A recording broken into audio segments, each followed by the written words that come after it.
Today I'm going to talk about Pear Deck. It's a website used to create a more interactive lessons when students are either in person or at home. And my audience for this is teachers because it's a good tool to use to interact with your students when teaching presentation wise. So to start out with Pear Deck, you can just put into Google simply Pear Deck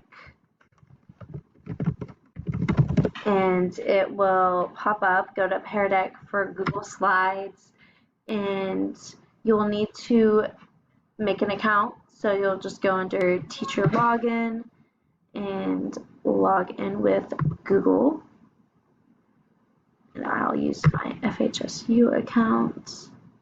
So then you're going to set up as a teacher, and then your students, if they want to make an account, they will set up under a student account. But right now we're going to set up as a teacher. You're going to go through the whole setup process with just making an account. So after you have gone through this whole process,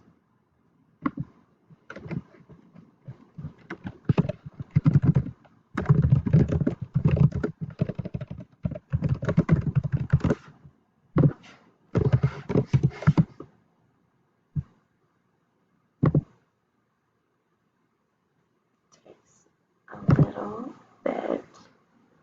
Your school might have bought the premium, which our school did, which that is why we have the little crown on the corner of our picture. And then if they didn't, it's fine. They have a free version as well.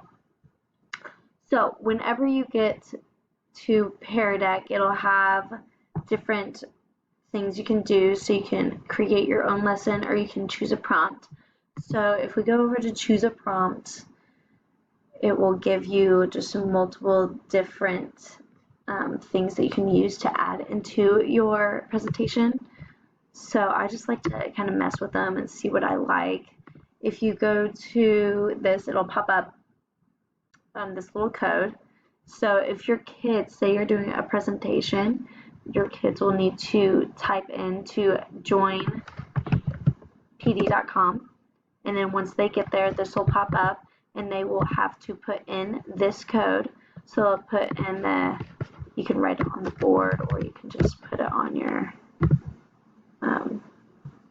show your kids. So once they get there, it will pop up what you have on your presentation.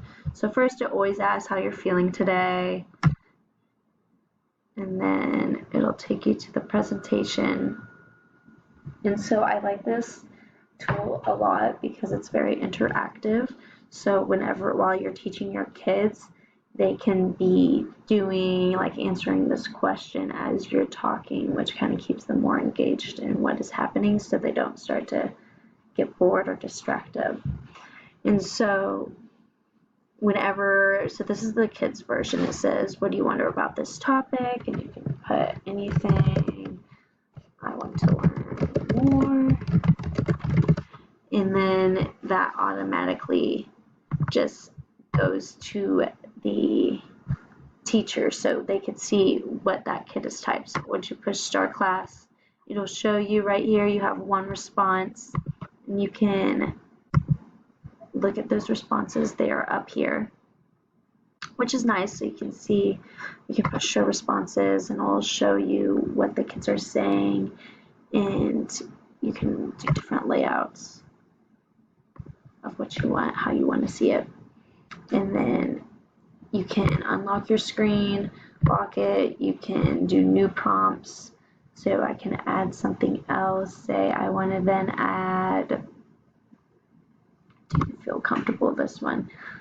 Do you feel comfortable sharing your thoughts out loud right now? So this is what it will look like for the presenter, but then once the kids see it, they'll see it like this, and they'll be able to answer the question yes or no.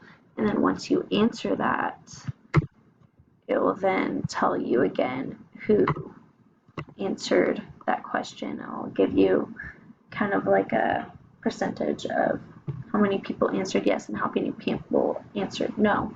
So this tool will be good, say going through a presentation and just making sure that your students understand what you're doing step by step, keeping them engaged. And if you do see some responses and you think that maybe they're not on the same page as you need to slow down on something, you're able to do that. And then just one last thing, so over here you can turn on the student pace, which is nice. So say you have a presentation, you have these different interactive things, and you want your kids to be able to kind of go through the slides and do what they can for about 5 minutes. So they could do that, and then once you're done, you would just have to go back to that, and you would turn on student pace. It'll tell you that they can navigate through the slides on their own, and then once you're done with student pace, you just push stop student pace.